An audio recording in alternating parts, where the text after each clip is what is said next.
Hola, buenas tardes para todos mis amigos de Viajes al Interior. El día de hoy les doy una grata bienvenida y estoy muy emocionada porque hoy vamos a hablar acerca de un tema que es cada vez más y más y más recurrente y más personas llegan a nosotros hablándonos de una desesperanza por la vida. Y esta desesperanza de la vida se vuelve grave cuando escala un intento de suicidio o cuando escala unas ansias de muerte. Es decir, la vida pierde completo sentido para nosotros. Hay muchos de ustedes que nos están viendo que están pasando por esta realidad y por eso hemos decidido hacer este programa, porque sabemos que va a ser una puerta de entrada a entender el problema por el que estamos pasando y a encontrarle soluciones. Obviamente de la mano de Luz Beatriz Orrego, que nos va a estar acompañando, y además tenemos a una invitada muy valiente y muy especial que pasó por esta situación hace algunos años, que tuvo un intento de suicidio y que dejó secuelas importantes en su vida, que hoy va a compartir con nosotros y que nos va a permitir conocer e interpretar esta realidad por la que tantas personas cercanas a nosotros pasan y que muchas veces no nos damos cuenta, no nos enteramos, o que incluso en cualquier momento de nuestra vida, de nuestra realidad, lo vamos a pasar. Así que este programa es para todos ustedes, sean bienvenidos, no olviden compartir con todos los que les sea interesante y bienvenidos.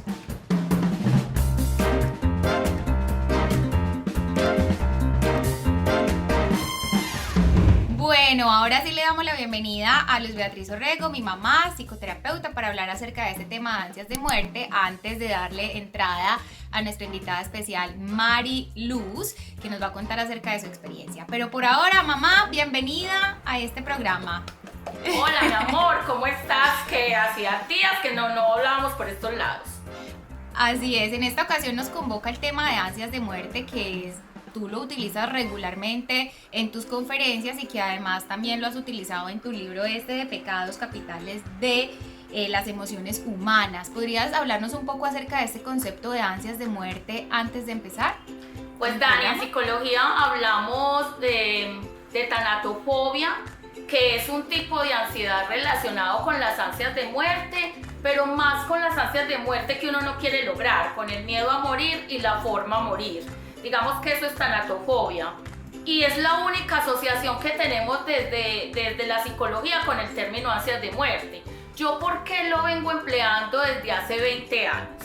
Lo vengo empleando porque veo que todos los grupos humanos con los que trabajo y desde mis lecturas, desde mis investigaciones, siento que hay yo creo que como una película interna en la gente de desesperanza, de desmotivación, de desánimo, de tristeza aguda, de depresión muy aguda, de ansiedad muy elevada, que hace que permanentemente estén jugueteando y recreando y casi que el cerebro va volviéndose como un juego paradójico de llevarlo a uno a pensar: me quiero morir, no quiero vivir, no quiero permanecer, yo no quiero estar, y incluso a poder de alguna manera recrear las posibles formas de morir. Entonces, cuando yo hablo de ansias de muerte, no me refiero al término psicológico de tanatofobia, que es al contrario, miedo a morir y a la forma de morir. Me refiero a esas ansias que todos de alguna manera ante una crisis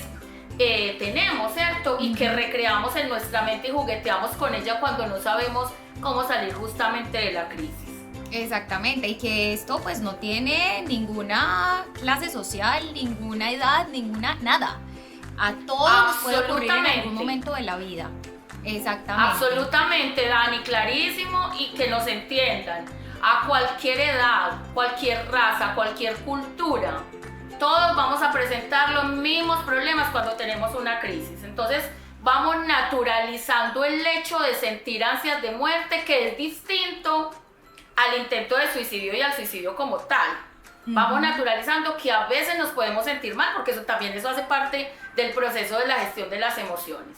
Exactamente, y sabemos, porque hay cifras que lo demuestran, que el suicidio, por ejemplo, es la segunda causa de muerte más recurrente entre los chicos jóvenes, de entre los 15 y los 29 años, pero esto no quiere decir que las siguientes generaciones tampoco lo padezcan. Evidentemente sucede. Y también hay algo que me llamó mucho la atención, y es que el suicidio es aún más recurrente entre los hombres que entre las mujeres. Pero mi pregunta es, mami, ¿cuáles son las causas de que una persona llegue a pensar en el suicidio como una solución? Hay causas culturales, hay causas sociales, mentales, psicológicas. ¿Qué es lo que ocurre en el universo de una persona que llega a pensar en algún momento en el suicidio?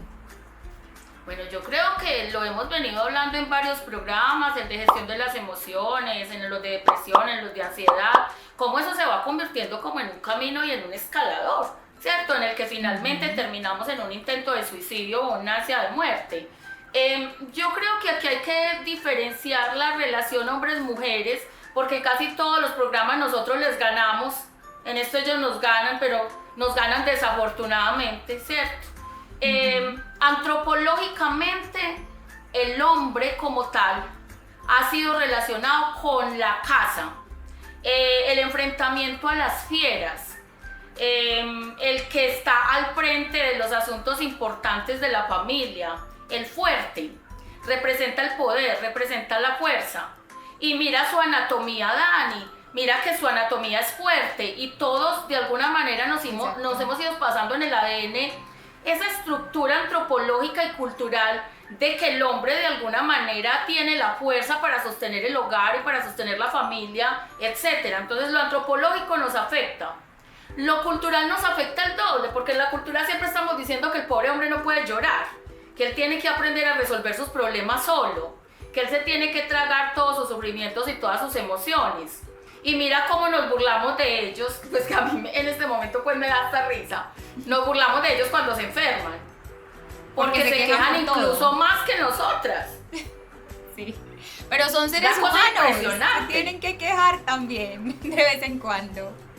Son supremamente consentidos y supremamente mimados, pero digamos que esa es una apertura que les hemos ido dando tímidamente, porque culturalmente siempre les decimos no llore, el hombre que llora es una nena. Desde la escuela les decimos, uy, no, deja de ser tan niña, que tú eres hombre, tú no debes llorar. Entonces venimos marcados por lo antropológico, venimos marcados por el componente cultural, y como si fuera poco, a nivel psicológico, traemos en nuestro cerebro, acuérdate de cuál, Dani, en el reptiliano, en el visceral, traemos la información de nuestros antepasados. Por lo tanto, esto es una cadena construida.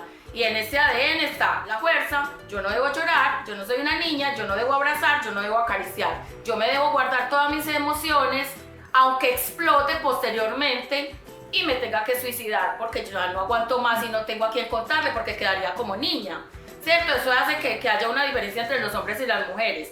Digamos que las mujeres somos un poco más depresivas que los hombres.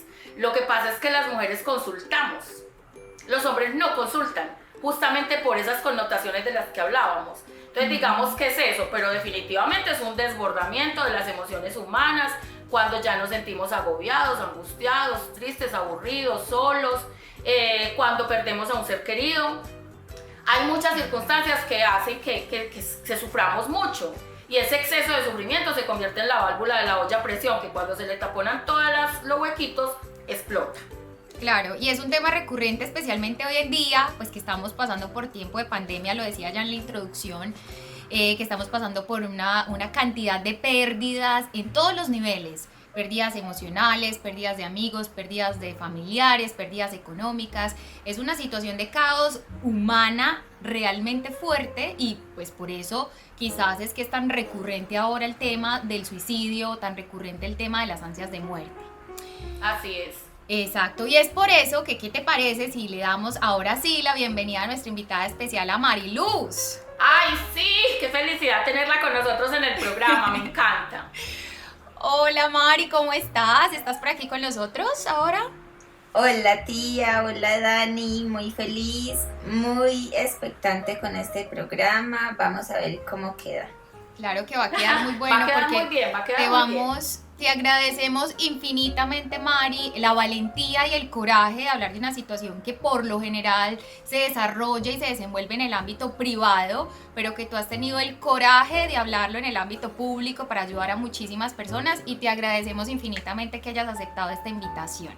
Muchas gracias, pues adelante con el programa, que quede súper bien. Sí. Bueno, Mari, para empezar me gustaría hacerte una pregunta. y es porque tú, desde tu experiencia personal, desde lo que has vivido, porque tú crees que hay personas que pueden llegar a pensar en el suicidio como una salida o a quitarse la vida como una salida.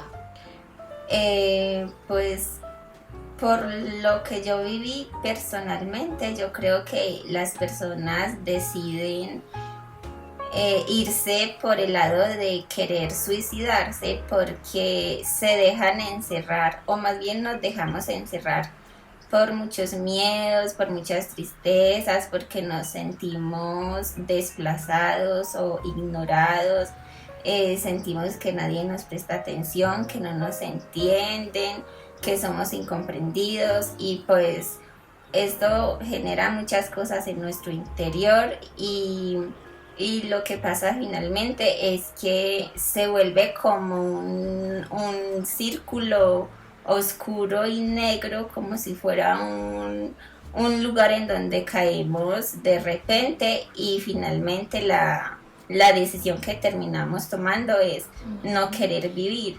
Mari, ¿cuántos años tienes tú en este momento? En este momento tengo 27. 27 años, y nos estás hablando de esta experiencia de una forma muy madura, y que seguramente esta misma situación que tú describes la están viviendo y padeciendo millones y millones de personas en el mundo.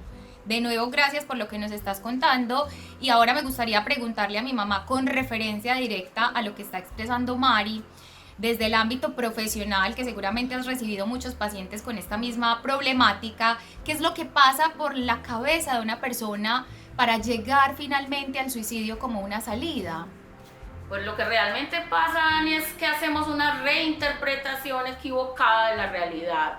Normalmente tenemos miedo a enfrentar los desafíos y los retos que nos trae el mundo, pero mira que en el caso de María ella lo dice, uno se va dejando llenar y llenar y llenar hasta que entra como en un pozo oscuro del que ya no puede salir, porque le da miedo hablar, porque le da miedo contar, porque le da miedo decir o le da pena decir qué es lo que está sintiendo para no ser juzgada quizá, o para no ser lastimada o castigada. Y de alguna manera ese tipo de situaciones lo que terminan es generando lo que no queremos que se genere, que es un intento fallido en el caso de Mari de suicidio, y en otras personas obviamente lo logran, porque el objetivo es ese, el objetivo es morirse, no quedar padeciendo posteriormente esta situación, ¿cierto?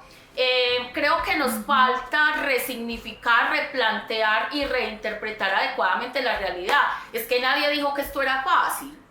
Esto no es fácil. Esto es la vida, esto tiene momentos muy bonitos, tiene momentos muy fáciles y tiene momentos muy complejos, muy duros, cuando perdemos a nuestra mamá, a nuestro papá, a nuestros seres queridos, cuando nos desplazan del territorio y perdemos nuestra casa, cuando perdemos nuestro empleo, cuando tenemos problemas económicos, cuando no tenemos pareja, cuando estamos en una relación tóxica, cuando somos alcohólicos y encontramos el alcoholismo, la drogadicción como una salida, pero resulta que ese también es una manera de entrar al pozo oscuro. Entonces, ¿por qué yo hablo tanto, Dani, por ejemplo, de la terapia cognitiva conductual?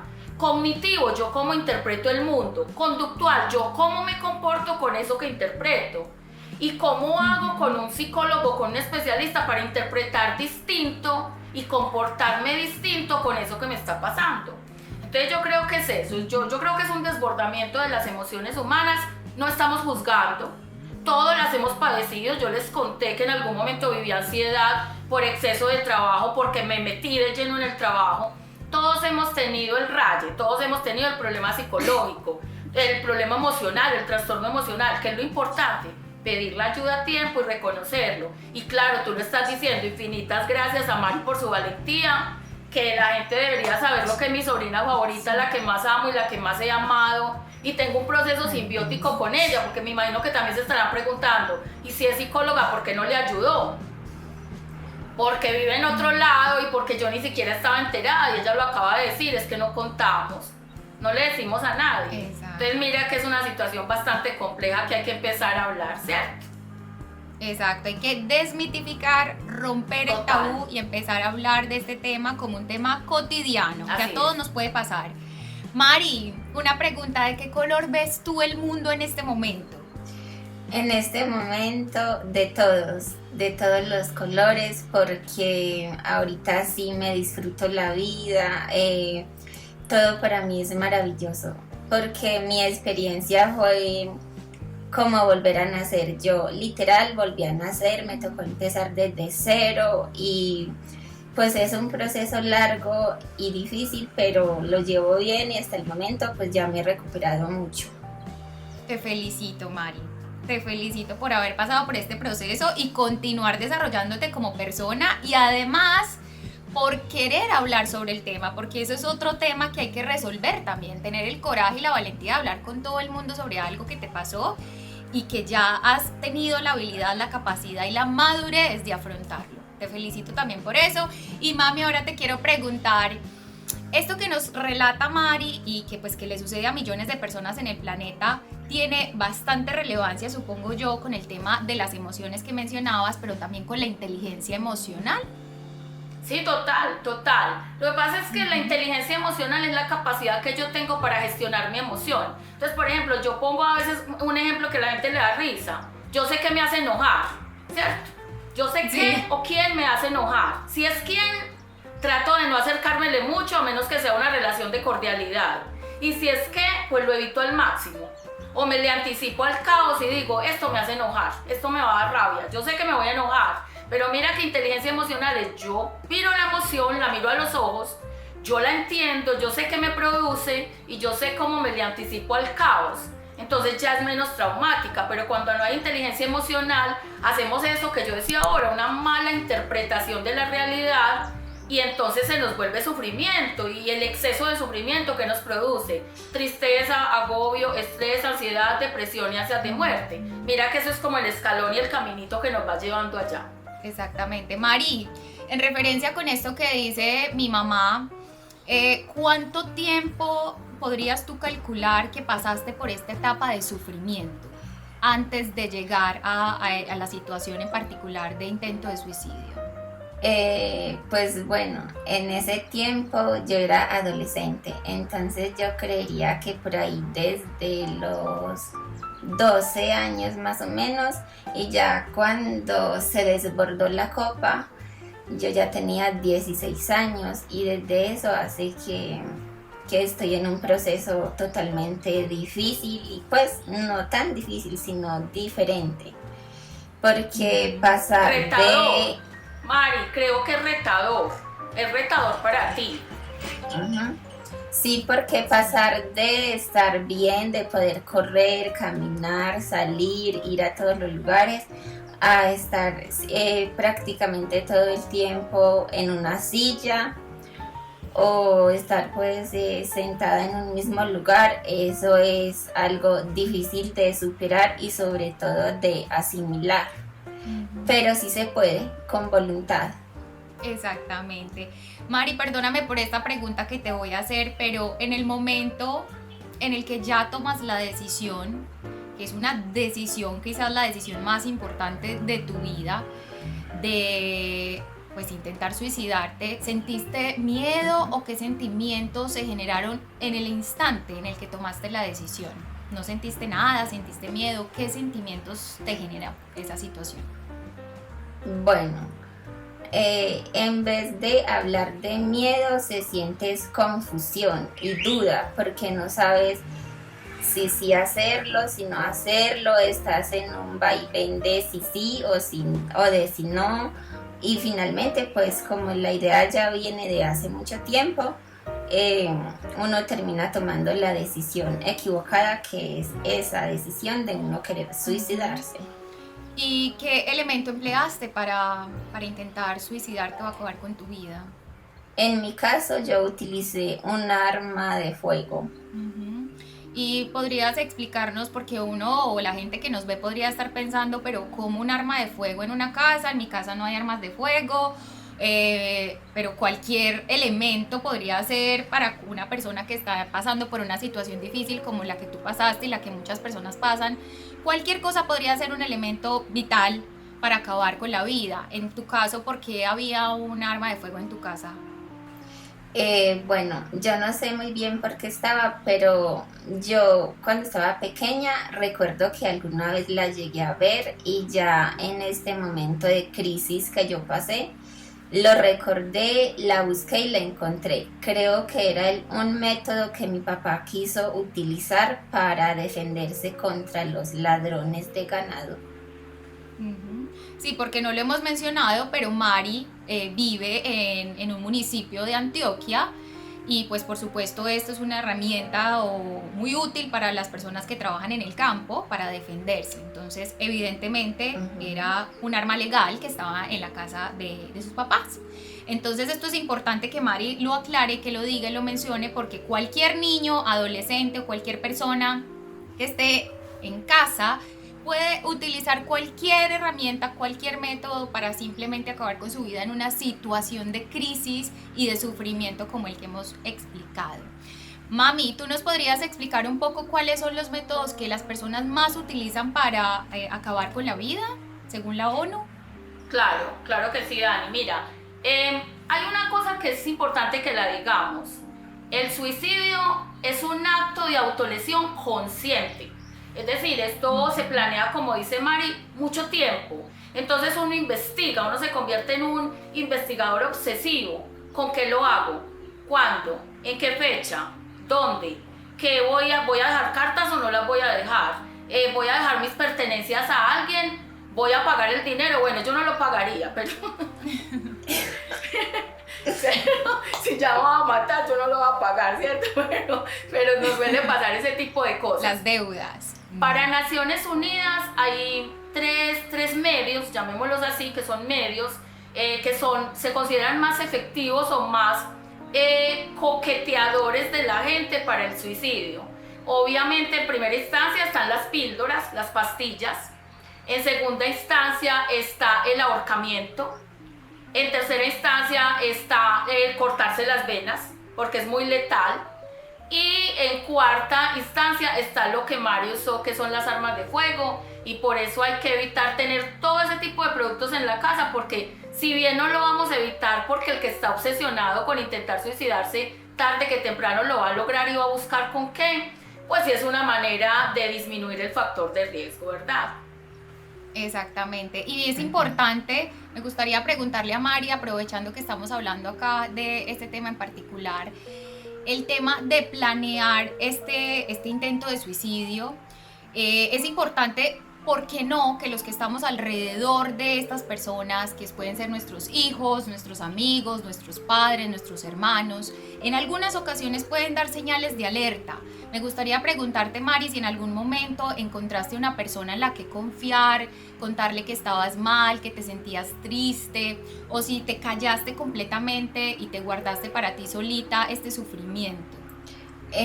Bueno, yo por ahí de pronto sí compartía algunas cosas con amigas o amigos, compañeros pues de estudio, pero no todo como tal, y mucho menos una persona que fuera esa a la que yo quisiera compartirle todo. Entonces nunca tuve con quién hablar ni con quién sacar todo lo que yo quería sacar, y pues se llenaron tantas cosas que ya definitivamente yo en ese momento ni siquiera lo planeé, sino que surgió de momento y ya. El final que obtuvo fue tomar la decisión. ¿Y crees que si alguien se hubiera acercado a ti, como un maestro o cualquier otra persona se hubiera acercado a ti a preguntarte, Mari, ¿cómo estás? Cuéntame, te hubiera brindado esa confianza, ¿crees que hubieras podido acceder a contar la situación plena de lo que estabas pasando y pedir ayuda? Pues la verdad yo creo que no, porque uno como adolescente y cuando está pasando por esos momentos no confía en nadie, no quiere confiar en nadie, no quiere compartir y no quiere que nadie sepa. Entonces pues eso fue justo lo que me pasó a mí.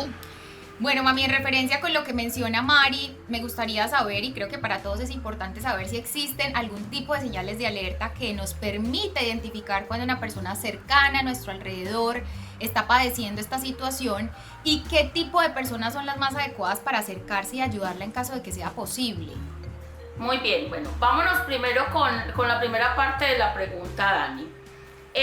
Las señales de alerta: hablar mucho sobre el suicidio, mirar muchas series y muchas películas donde hay personas que se mueren o que se suicidan, digamos, de una manera muy exitosa. No es un intento fallido de suicidio, sino que es un suicidio, ¿cierto?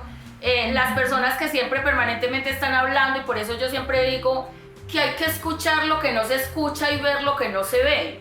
Hay que ser muy atento con ese tipo de personas, porque normalmente están siendo recurrentes en: es que Julanito se mató, es que Julanito se murió, ay, y cómo lo hizo, ay, pero es muy guapito, ay, pero qué tan berraquito, se le tiró al metro. Ese tipo de cosas son señales de alertas. Ver muchas series y muchas escenas, estarse despidiendo permanentemente, que a veces lo tomamos tan en broma, pero es tan en serio. Ese tipo de cosas como: cuando yo ya no esté, no, yo a usted lo quise mucho, y hablan de hecho en pasado. Entonces uno dice, aquí hay algo sospechoso, y eso se va convirtiendo en un caldo de cultivo y en una bomba de tiempo. Cuando empiezan a donar sus cosas personales, sus pertenencias, cuando nos amenazan permanentemente diciendo: espere que yo ya no esté y verá, o tranquila que ya casi me le voy. Ese tipo de cosas recurrentes son señales de alerta muy importantes, que a veces no las tenemos en cuenta ni en los colegios, ni en las familias, ni en los grupos de amigos, y que es importante disminuir el factor de riesgo desde ahí. Y la segunda parte, que con qué personas contar. Pues mira, el colegio normalmente, la escuela o el colegio tiene un consejero estudiantil, tiene un psicólogo, nunca tiene un psiquiatra, pero sí tiene un psicólogo. Nuestras EPS tienen psicólogo, tienen psiquiatra, nuestros sistemas de salud pues en el mundo. Pero también nosotros tenemos un ser humano al que queremos mucho y que nos genera mucha confianza, al que casi siempre le contamos. Ojo con eso, porque es que a veces también nos pasa que esa persona es muy amiga nuestra, pero también es muy amiga de nuestros papás.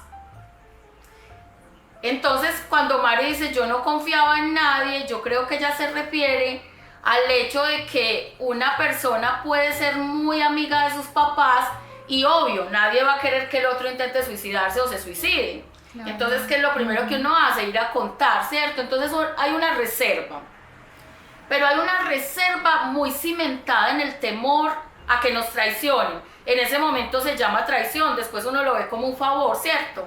Que si a uno lo hubieran contado, uno hubiera podido hacer algo, pero en ese momento sí se ve como una especie de mini sospecha de que me puede traicionar, entonces mejor no lo hago. Los que son muy católicos, entonces está el sacerdote, el consejero pastoral, el de pastoral del colegio, si el colegio es de carácter católico, y otro tipo de personas así pues que nos pueden ayudar. Pero obviamente yo siempre digo, en primera instancia, el profesional de la salud mental.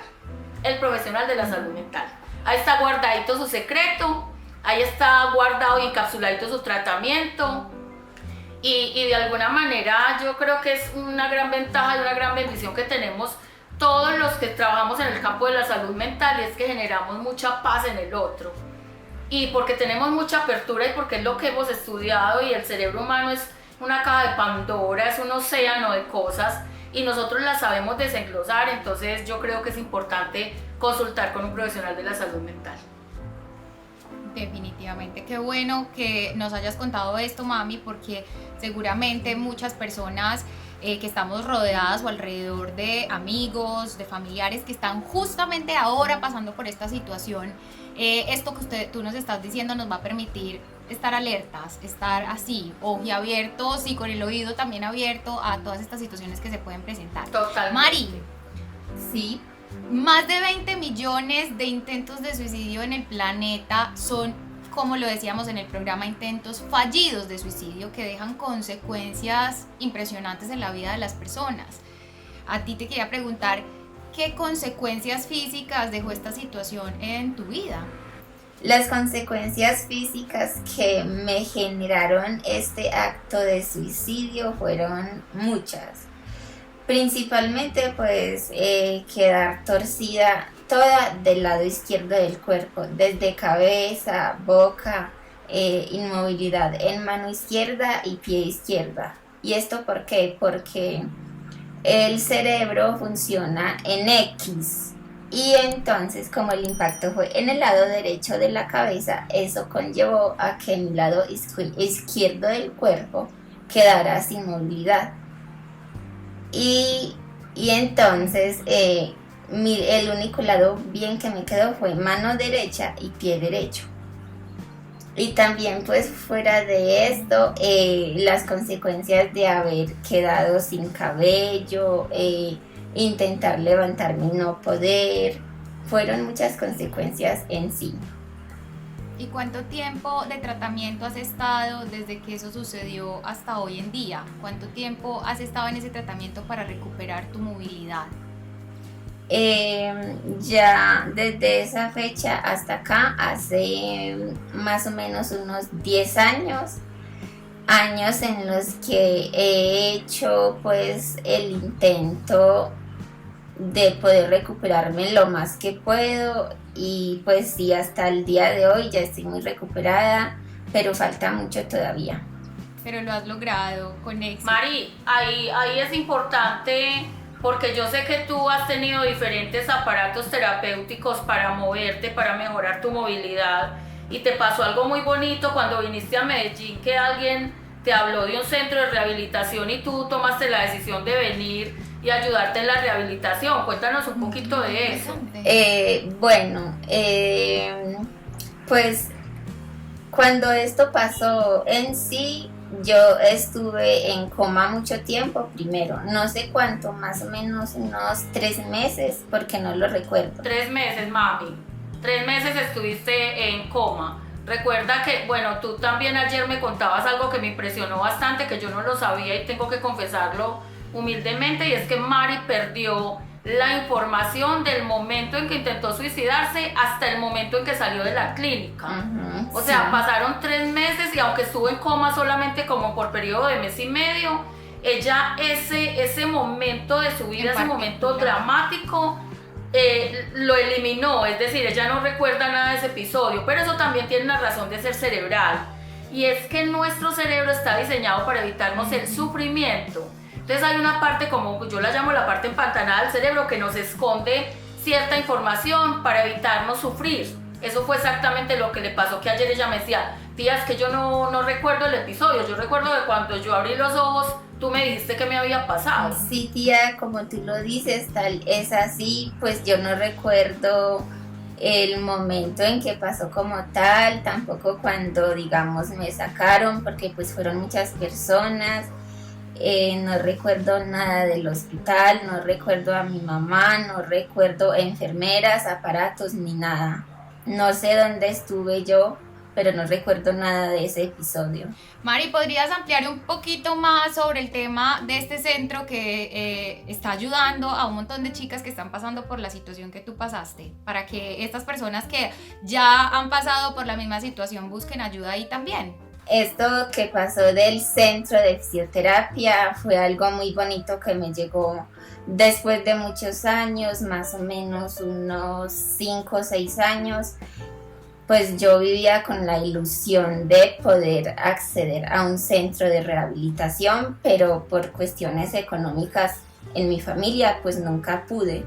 Entonces simplemente un día decidí por cuenta propia y sin pedir permiso a mis papás, recolecté dinero con mis amigos, muchas personas me ayudaron y recogí pues un poco de dinero. Ya me dirigí con ayuda también de señoras amigas, de amigos.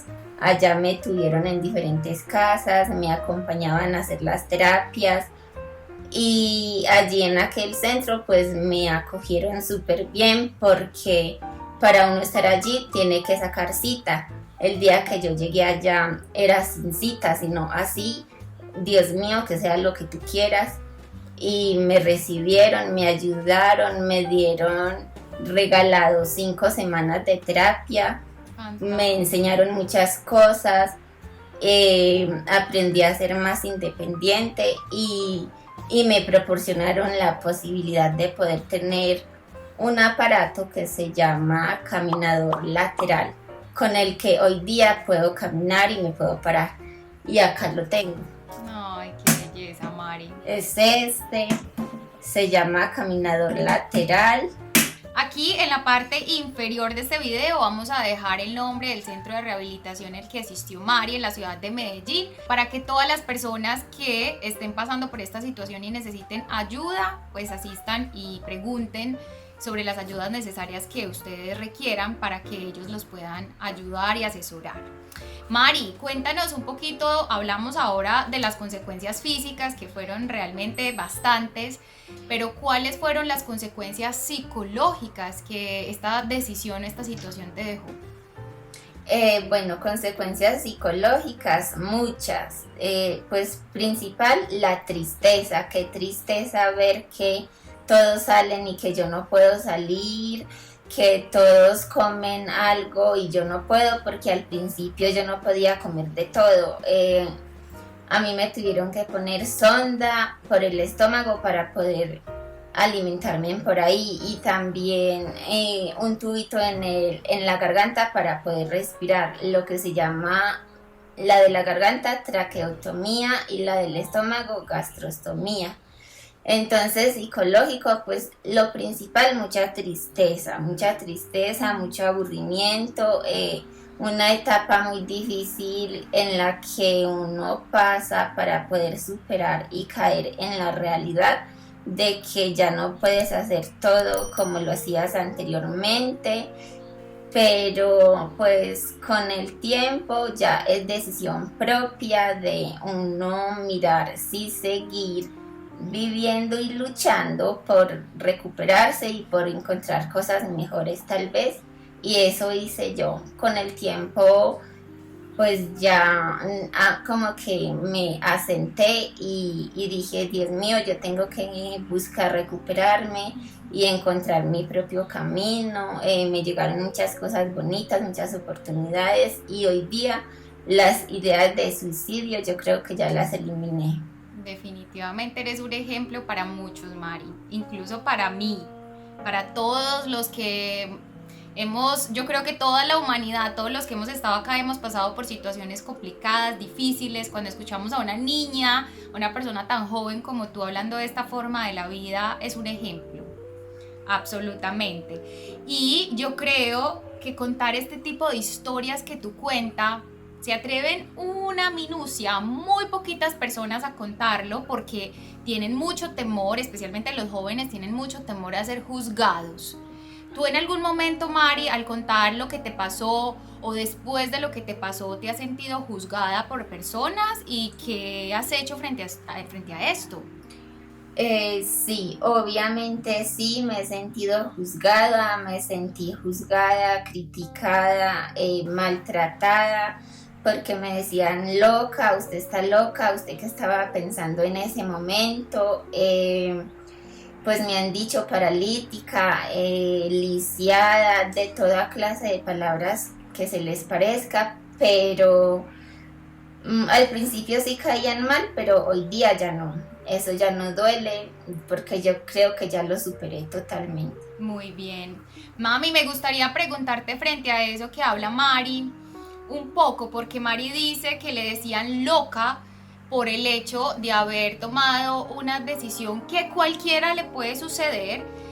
El tema del lenguaje, ¿qué tan importante es el lenguaje con el que reaccionamos frente a una persona que toma una decisión por o a causa del sufrimiento? Lo que pasa es que culturalmente somos muy duros, somos muy fuertes, nos cuesta el proceso de alteridad, el proceso de ponerme en el lugar del otro y vivir su propio sufrimiento por un segundo, para simplemente uno entender qué le está pasando al otro. Juzgamos mucho, tenemos una enorme tendencia a ser muy jueces, ¿cierto? Pero yo también creo que aquí hay una situación muy particular, y es que el bullying que le hacen a una persona posterior al hecho de un intento fallido de suicidio como el de Mari, lo que justamente tiene que condicionar es una personalidad diferente. O sea, ya qué más tiene que perder, ya sufrió, ya lo intentó, se está rehabilitando, lleva 10 años de rehabilitación. Puede haber una persona más fuerte que esta mujer. no las hay. No. Estas personas que pasan por este tipo de procesos son exageradamente fuertes. Entonces digamos que el lenguaje entra a intentar destruir, pero qué tanto se ha fortalecido la autoestima, qué tanto nos hemos fortalecido como seres humanos, qué tanto hemos aprendido de estos episodios tan dramáticos y tan crueles, que finalmente eso termina siendo un bálsamo. Eso termina siendo cuando yo ya tengo la personalidad fuerte y cuando yo ya digamos que de alguna manera mi autoestima está tan fortalecida, eso termina siendo nada, ¿cierto? Pero aquí hay un asunto que para mí sigue siendo muy particular y es ni siquiera quiénes son los que afectan a las personas a las que les dicen lisiada, cómo se le ocurre, usted está loca. Más bien yo los invitaría a ellos a que se miren ellos mismos y miren su nivel de crueldad. Y si su nivel de crueldad también está de alguna manera relacionado con eso que le está pasando al otro y es una manera de resarcir un hecho al que probablemente también esté latente en él, porque pues yo no podría juzgar ni decirle a Mari loca ni a ninguna persona en el mundo por eso, y por eso me molesta tanto ese discurso de que es valiente o es cobarde el que intenta suicidarse. No es ni valiente ni cobarde, es una situación que lo desborda y no vamos a entrar si es valiente o es cobarde. Entonces acá al que juzga y al que utiliza un mal lenguaje yo lo invitaría más bien a que se mire en su propio espejo y mire qué tiene adentro. Exactamente. Mari, ¿a qué te dedicas tú hoy en día? Bueno, hoy en día estoy viviendo yo creo que el mejor momento de mi vida porque me llegaron cosas que yo nunca imaginé que me pudieran llegar.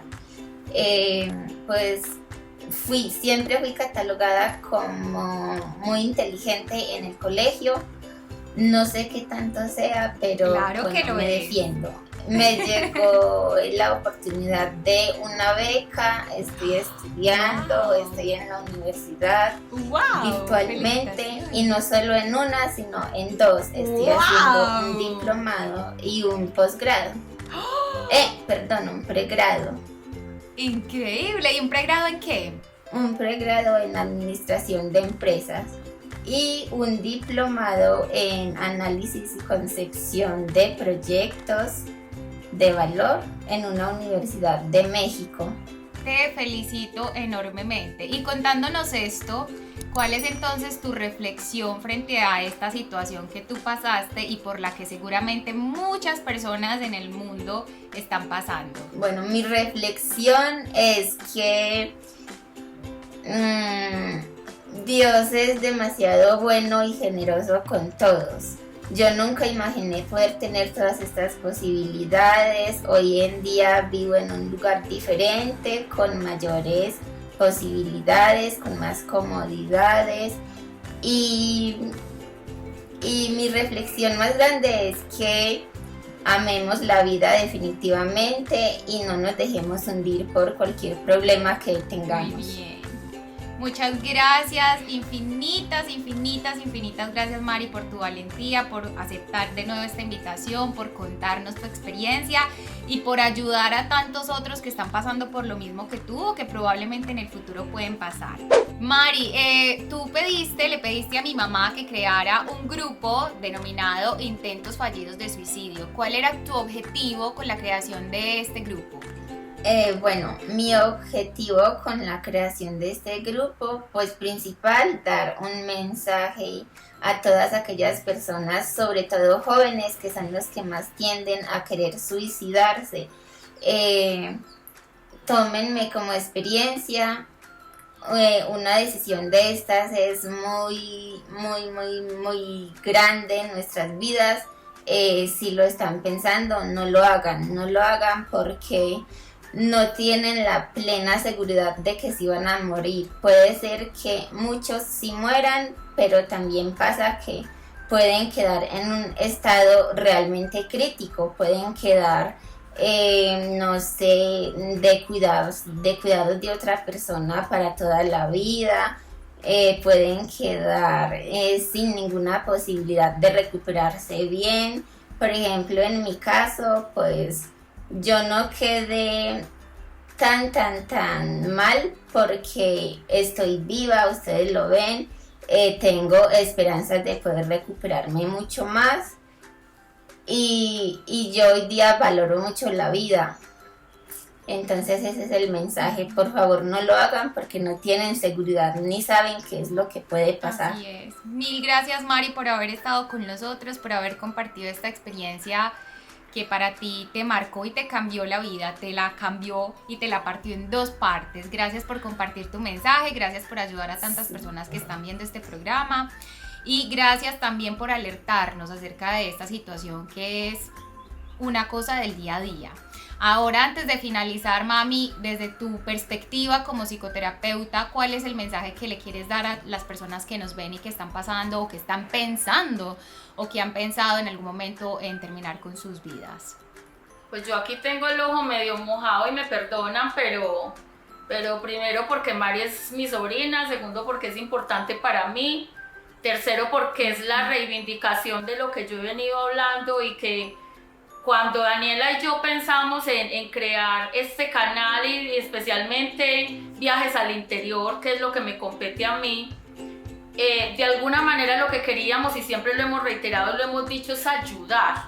O sea, nosotros tenemos una intención amplia de ayudarle al mundo entero a que se concienticen de que no es la única salida.